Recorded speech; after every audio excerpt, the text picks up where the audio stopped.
Yeah. All right, let's get into Mao's topic, shall we? Alrighty then. Well, for me, I want to go back to L5R. To the future. No, I was wrong. I was gonna say you were way off. Maui, we're going back. That was more Rick and Morty, but okay. I really was more Rick and Morty, but you know what? Same thing. We'll let it slide. But anywho, L5R has, after like 6 months, has started releasing fiction. Or came out with a 3-part story. I almost forgot what L5R was. I know. What a great game. I know, right? Yeah. Wink. I was winking at the mock. If you can't see me, people, or hear my wink. In this very audio visual, the audience absolutely saw you winking. I like how Mao is the one whose topic always gets severely segued. I know. I'm sorry. We're sorry, Mao. Go on, Mao. No. Continue. Your topic is my I'm sorry, Mao. Anywho, where was I? I don't know. L5R. What about it? Had a lot of stuff has come out. New stuff out. Fiction. Last 6 weeks. Did it now? So? Yeah, we got multi-part fiction. Yeah. It's been good. Yes. They should do more of this. So we've got to tie in with the Children of the Empire release. We got the Children of Bushido story, and it basically just focuses on the Emperor and his children with some extra scorpion flavor. Because you know that's gonna happen. Smells like betrayal. So where we last left L5R story was the Emperor's like, I'm getting old. I can't do this anymore with Tottori, and I'm putting out an edict. My firstborn is not going to lead. Smells like Ivory Edition. Yep.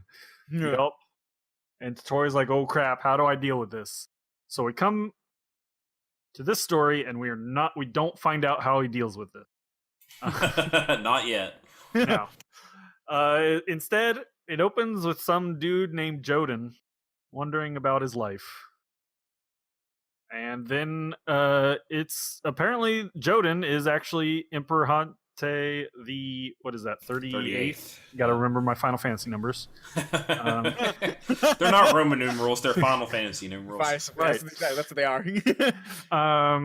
Yeah, and he is playing Go with Bayushi Shouju. And which they use the game as some sort of metaphor for the Empire, as you know that can happen. He needs to make a big move in this game if he wants to, not lose, which ties into a certain big move he'd made in the last fiction, which is the deciding of his heir. And it's we get to see a bit of him talking with Shouju, and it's nice to see. They seem like friends, which you get a lot of mirroring here when the past and the present, like the sons and the parents, and the third fiction really kind of lets you know this. Mm-hmm. So they get to the point of talking about a duel that had transpired between their sons, or the Emperor's sons and Shouju's son got involved as well. Yep. Sotori, Dasetsu, and Dairu. Yes. Yeah. You keep track of the names because I'm bad with them. I know them all. Good. Yes, because it turns out the Emperor is having second thoughts on the edict. And then we get flashback. And it's Dasetsu and Dairu. Yeah, Daisetsu and Dairu, Bayushi Dairu. And they are chilling out, being best friends. Just like the Emperor and Shouju. They're engaged in a political duel, Mal. Yes. They are having a contest on obscure works of Rokugani literature. law, right? Yeah. It's, Oh yeah, it was law. It was obscure- law, not It's literature. obscure Rokugani laws that they are like grilling each other on. I It's a good believe, game. yeah, the subject of torture comes up Yep. It does. because that's what best friends talk about. Obviously, I always talk to you, Mao, about how I would best get away with torture. Right. Well, if you're going to talk to the son of the emperor, it might as well be about a taboo. Yeah, right. Right. What an honorable conversation to have. But we find out Daisetsu has a very modern thinking on torture, in that it's not, the most reliable type of subject, which is, I mean, it's interesting, I guess. Yeah, they tell you what they want to hear, essentially, is his position. Right, Yeah. which is like generally something people have found out through more recent studies and stuff.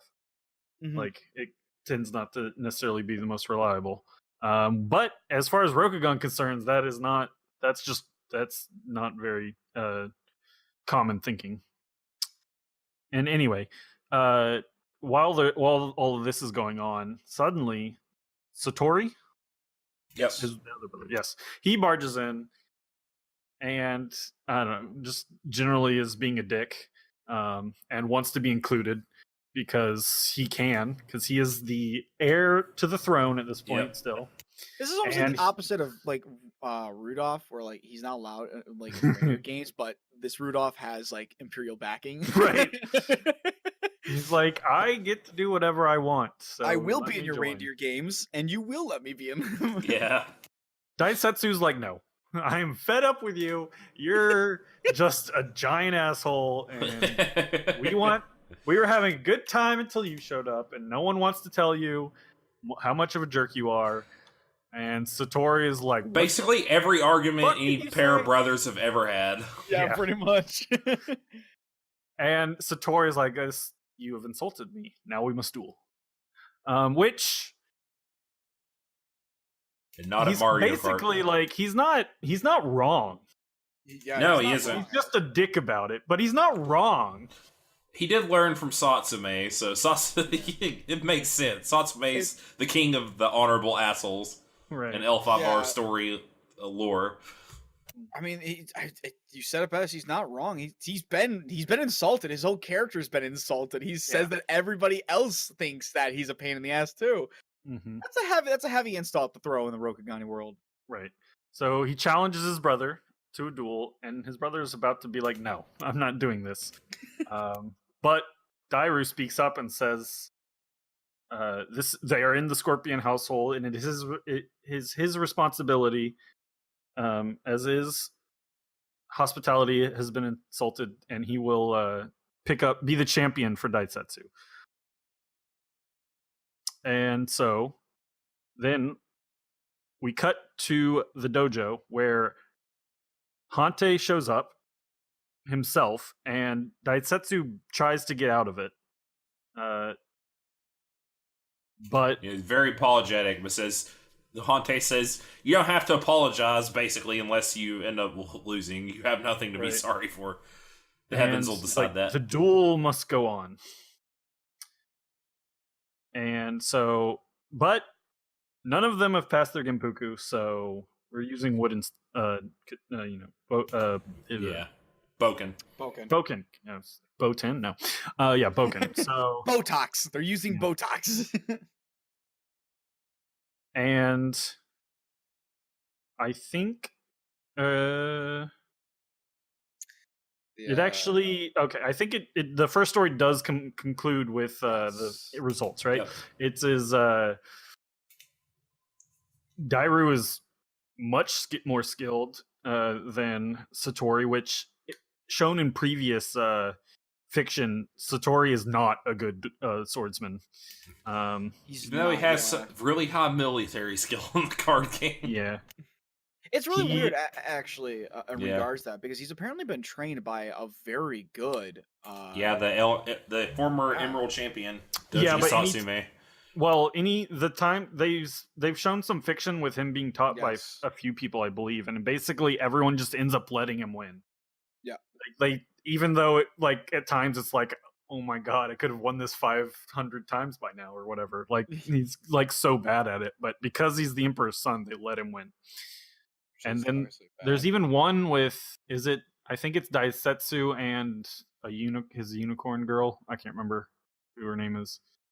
They end up spying on him, and he just kind of like because he's the what's the Imperial sword? Oh, Kunshu.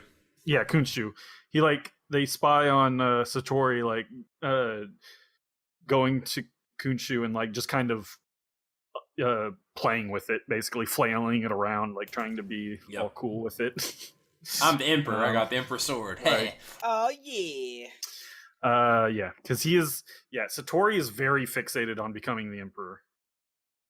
It's always very forefront in his mind. It's when I'm Emperor this, when I'm Emperor that. I'm sure he's grown up having that told to him. Yeah.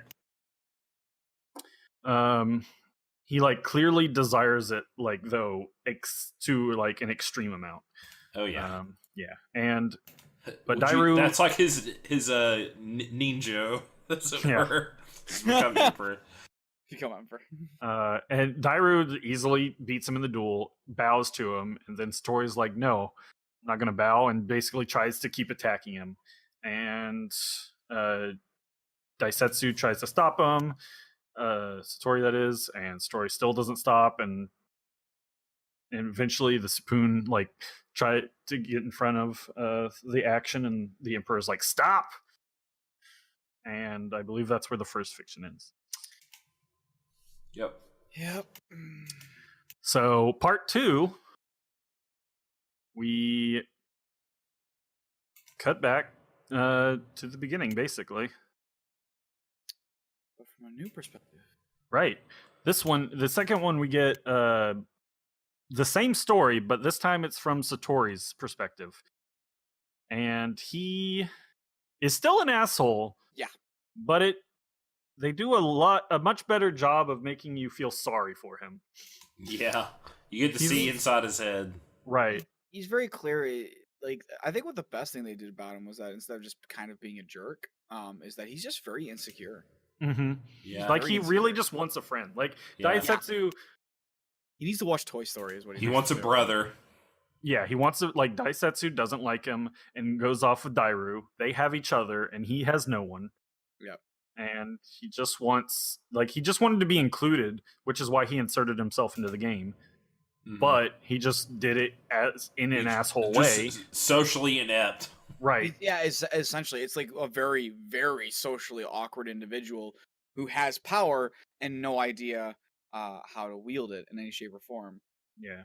He just, somehow he missed, the, how to, talk around people Rokugani style. How to, be tactful, basically. Yeah, Instead, he's just I will be the Emperor, do what I say. Which, again, he's not wrong. He's just an asshole about it. Yeah. I think what's really interesting is that if you think about it, there's at some point where he started growing up, and what probably led to this is that he kind of realized that he could push people around by being Emperor. Mm-hmm. And so a lot of people just didn't really want to take the chance that since he's going to be Emperor one day, he might fuck me over because I'll still be around. Yeah. When he finally gets Emperor, if he remembers, I did something or said something that he shouldn't do. So, I'll just agree with him, and hopefully he'll turn out to be okay. And he's not really had been served his slice of humble pie because everyone just lets him best him all the time. Yeah. So, he probably believes that he's, great and worthy of all this attention, even outside of just his place in the Celestial Order, so... Yeah, I think that was best shown with the fight that he was doing with the Miyamoto, is that she really let him win, or she let him continue to do things when he was clearly, had lost, and never really scolded on him or pointed out that you're lost 100 times. Okay, that one hit on me was essentially me just letting it happen. Mm-hmm. He hasn't been told that, so just kind of leading to him. Kind of showing his thing. So he's very out of place in the samurai world, it seems. Yeah. Oh, actually, in between the two viewpoints, it does cut back to Hante and Shoju again, still talking about just how basically everyone sees the world in their own way. Yeah. There's a world. Everyone has their own world, basically. and that and the Emperor's like, can anyone see the truth? Like, what is, or I mean, basically on a spiritual quest to enlightenment there, I think. But yeah, so they talk, and they Shoju is like, Satori is not going to be happy with this whole not leading the empire thing, which I think everyone can see is definitely will be the case whenever he finds out. Yeah. But yeah, so we see the same thing play out, and then in the third we get the end again of the duel, and yeah, he just there's like, some people are like, because you see you get, as you see through Satori's story, you see a italicized text, which is like his inner thoughts. Some people are wondering if that's like an actual, if it's his voice or it's something to kind of influencing him, like if he's actually got an evil something talking to him. But yeah, he ends up, like, basically when he won't bow to Dairu after losing and showing actual courtesy and whatnot, honoring, Yeah. Bushido and whatnot, he just still goes berserk. He's like, no, the heavens are wrong. I am right. All of this is just unfair. And yeah, and then again is stopped by his father. And then we cut back again once more to the Emperor and Shoju talking, and basically they just question what can be done with Satori. And Shoju's like, he's like getting real close to like, well, we could kill him, but he doesn't actually say it. But Yeah. it's definitely there. It's definitely there, yeah.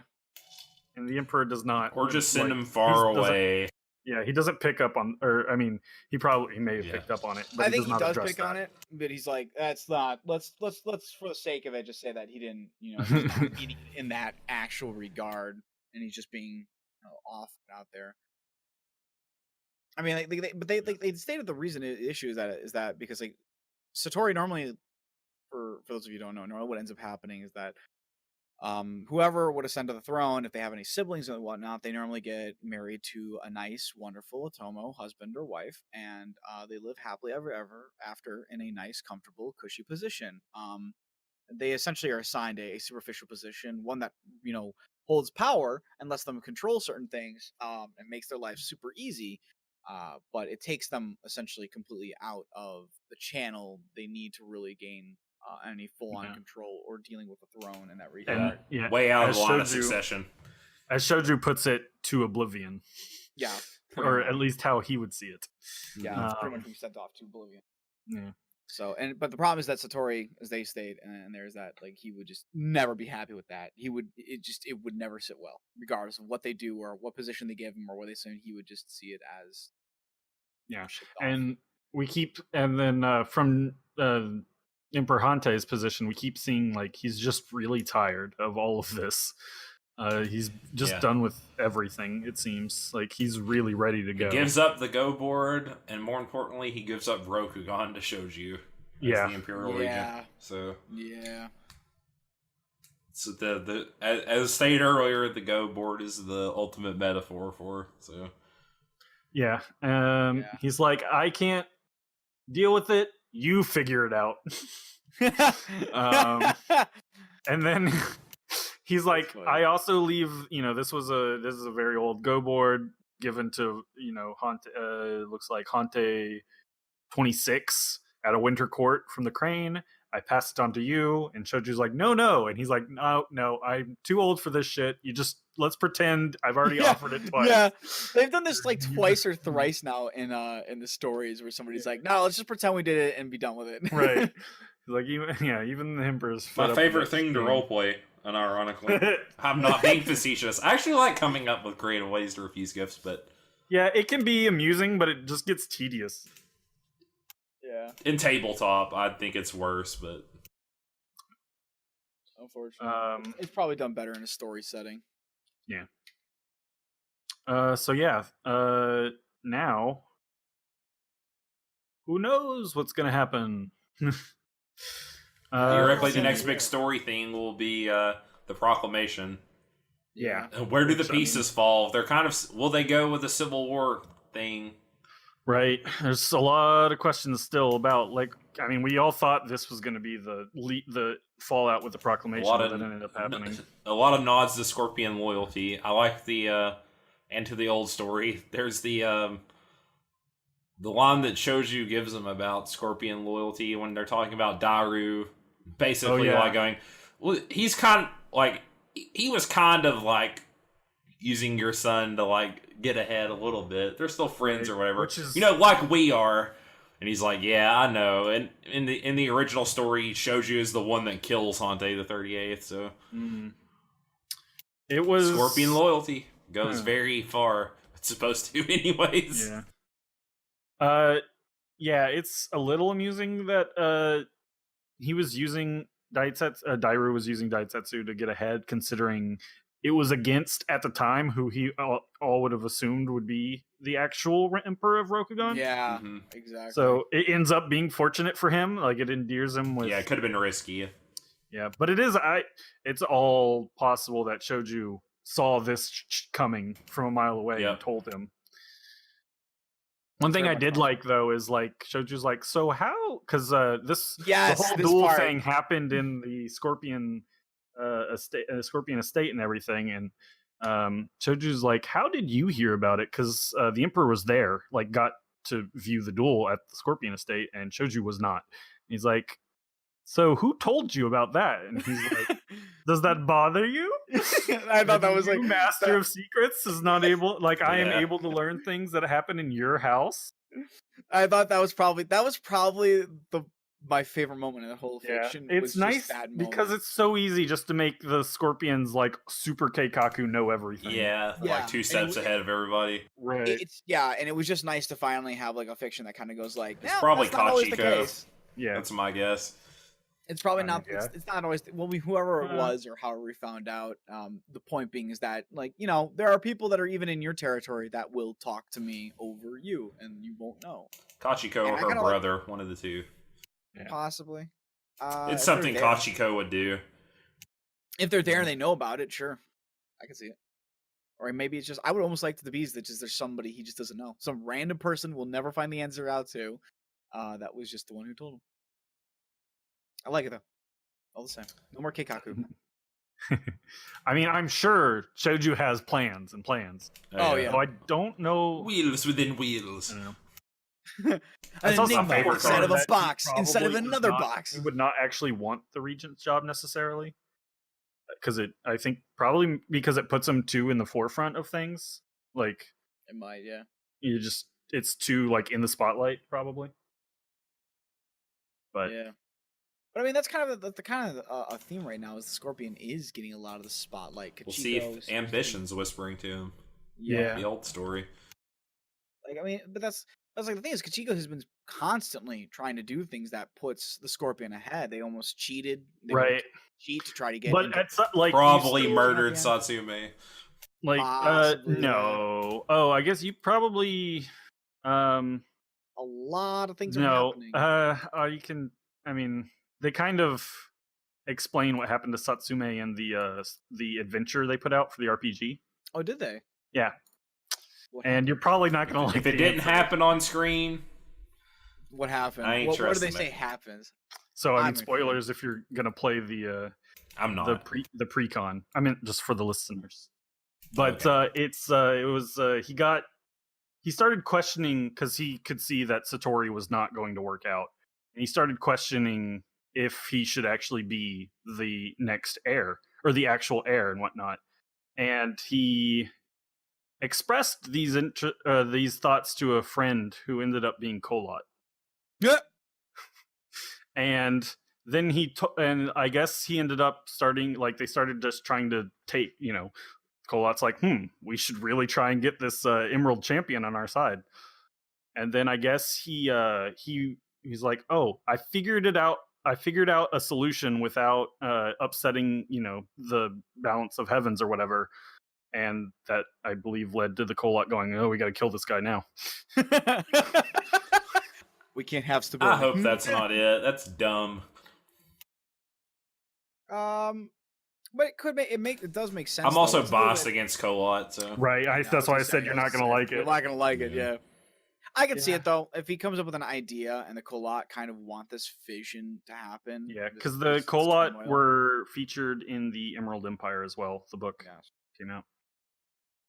I hope the Kolot in FFG's hands do a little bit more. I've seen some people talking about that, and they're like, they just hope they're less like mustache twirly villains and actually more of like a Yakuza branch or something, like type villains. I almost kind of want them to have a little bit more of like pure goals, but they're kind of their ideal is pure, but they're more than willing to to create a very bloody trail to get there. I kind of almost want that as them for the Kolot, where it's like, yeah, we want freedom, we want people to not be ruled by mistreatment and whatnot, and then they're willing to actually burn down everything to get there. I kind of like that. I think that'd be a very cool Kolot because it brings up the argument of how much is too much. When does the ends justify the mean kind of stop? So, but yeah, so now I'm curious to see how much they're going to deviate because we're still leading up to the whole Scorpion Coup, Second Day Offenders type story. So. Yeah. I'm curious to see what route they take, and I hope we if go they're elsewhere. willing to go real big, like if they're willing to make real big changes or not. Yeah, like I've actually enjoyed this trilogy just because of how different it is and how it set things up to go a different way. So that's been my favorite part. They could literally make like Gotsu the head of or the next Hante Emperor. Yeah.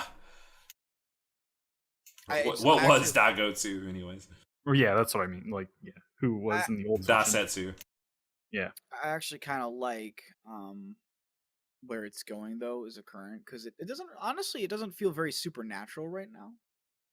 There's been hints obviously at it, and it's gonna probably fall into the Second Day of Thunder because that's a very eventually they're gonna probably introduce Fulang into things. Yeah, but I've been liking it so far is that it's really just more of an issue of succession. Yeah, it's very grounded in samurai drama. Yeah, I'm sure that like the Crab are dealing with supernatural crap, but outside of that, everyone's like, exactly, who's gonna lead? Who's gonna lead? There's a leader. And so we'll see if they actually split it up. I'm wondering if it'll end up kind of like I wonder if they'll take more. I wonder if they'll stick more closely to like the War of the Roses, so to speak. Right, you and your War of the Roses. Don't look. I'm just saying it was a really good game. That tactics was amazing. Game of Thrones. So I mean, that's what this is. Yeah, Game of Thrones is a good point of like why they're probably making it so political right now because how popular Game of Thrones is. Yeah, I also think a lot of people just like this in general for samurai. Yeah, I mean, I like both, but well. If I remember correctly, in the original series, one of the most loved parts of Rokugan was the clan wars. Yeah, it was the most loved. Yeah, there you go. It's ironically done. The one where like you're in Sengoku Jidai essentially is the one that most people love because people love Sengoku Jidai. Right. So yeah, I like the supernatural stuff, but I do think the old game got maybe a little too much of it. Maybe. Like, I didn't like the villain of the week part of it. Right. Yeah. I like really supernatural stuff. I love supernatural. I just think they relied on it too much. Yeah. Like I think everything led back to some supernatural villain. You know what? Panku was when it jumped the shark. Kind of. Yeah. You know, honestly though, I think the problem is less that it had to do with being supernatural, and the fact was that it wasn't done really that well. I think you stated it best. It was the villain of the week. Like, how many times can this freaking empire be put into peril by some natural, impossible force? And then some guy with a sword comes along, punches it in the face, and, you go back to everything for the next week until the next dude pops up. And almost have to fly down from the moon and say, make my monster go. That's the reason a lot of, franchises and stuff don't move their story along very fast, because you run into a problem of you need you basically you need conflict, especially when you're selling games about war and whatnot, right? Like games about conflict need conflict. Yeah. And that's what L5R is. L5R, I mean, L5R does take a page from the idea of like, Dungeons and Dragons Pathfinders, that you're kind of on a hero's quest, so to speak. Yeah. It's done in a far more like ground gritty style and more spread out across a large area. But at the end of the day, we're on the hero's quest. The big bad guy is going to be Fu Leng. We're going to kill Fu Leng. Everybody's okay for a while. Yeah. And that's the hero story. Yeah, I was a little disappointed because I wanted to find out more about the whole proclamation, where it was going. And in general, I'm not a huge fan of flashbacks because they're always, related to the past and they don't actually further the current plot. But I did like these because got insight into the characterization was really well done. Yeah. They were written by D.G. Ladderout. David Ladderout. Yeah, he's the guy who ran Winter Court since 2, I think. Oh, really? Yeah, he was is it not Megumi, but the head GM. He was the one who reported to AEG during them. Yeah, I can't remember his name. He wrote he wrote Her Father's Daughter. The fiction. Yeah, he does a lot of the Crane fiction in the new stuff. A lot of people want him to do the Crane novella, which I didn't even know they had novellas, but I think there's like 3 of them out already. Yeah, I think there's 2. The Unicorn one's about to come one out. Oh, that's it. That's for pre-order. Usually because Spooky's done a lot of the Phoenix stuff, so he wrote the Phoenix one. Right. Mari Murdoch did a lot of the Scorpion one, and it's pretty good. It's very supernatural. About to come out. Deals with ghosts and spirits. Ooh. So. So I was saying that I wanted to know more, but I guess because they tie into the Children of the Empire, I believe Children of the Empire got delayed, so the stories got delayed, basically. Yeah. Mm-hmm. Because DG's been on the forums quite a bit, and he did mention today that, or on the topic of the latest story, which was the coiled snake, because it kept referencing Satori kept seeing his inner self, or like a coiled snake representation, which who knows if that'll come up again or be relevant. But he said that he had done these stories quite a while ago, and like I guess they've been, I think, kind of made it sound like other stories have been like they haven't really stopped on the like, even with the delays, they haven't stopped making the stories, I guess, or something. So but so hopefully it won't be another 6 months until we get the next stories. That would be it's kind of nice. If I'm guessing they're just wanting them to, like you said, tie more into the release cycle for the product. But right, man, they should do more. There's kind of no excuse for there not to be more, in my opinion, with them having so many people on the story team. Yeah, it felt like back when it was just Spooky and Sean in the old game, we got more fiction than we're getting now, and that was on a 2-man story team. So. Yeah, there's probably, like, I guess they could do more side stories, ones that aren't exactly, and that's what a lot of it was that you got. Because I mean, they can't obviously jump ahead past the release boxes. Mm-hmm. But yeah, I would love to see more, because honestly, the story is the thing I like the most about this universe. Is like, the story, and then playing, making my own, like via the role playing game or something. Like, I've never been into the card game, really. So I just want more story. Story. I just want more legally not Japan. Legally, not Japan. We can't confirm or deny. Overall, I dig these stories. I thought they were cool. I thought they were good stories. I enjoyed them. They've been well written. They got me looking back at the cards, which I'm looking forward to the dueling stuff that's coming out. Yeah,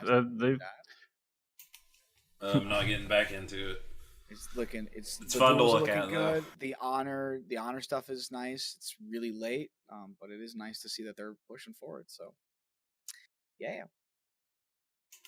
I have actually seen lots of, like, the people on the forums all seem relatively positive about all, like, honestly everything about the card game, the RPG, even, and the story stuff. Like at least some like a lot of like communities will either be like, sometimes you'll just get a ton of people who hate everything but still stick around and like just kind of trash it. Which I mean, at least that's not the case on the forums. Yeah, a lot of people always just the worst. leave the groups. You'll see more of it in like the Facebook group and stuff, but it's even then like people kind of just like, which I'm not a fan of. But that's a whole nother topic. But people kind of like just shame them into not like. Everyone's like becomes extremely defensive anytime anyone says something negative. Yeah. Because they think they're just trolling when a lot of times they're not. Just trying to have like conversation. Like it's almost verboten sometimes to talk about the old game at all because people start comparing them. True. Yeah. But anyways, I don't know. I liked at least the story. I mean, the RPG was like whatever. I would play it if other people were, and then I'm not gonna play the card game. But I like the story. Yeah. The art's still the best thing about it. It is got good art. Then the story after that, then everything else. Then probably the card game and the RPG. I just don't like the RPG, but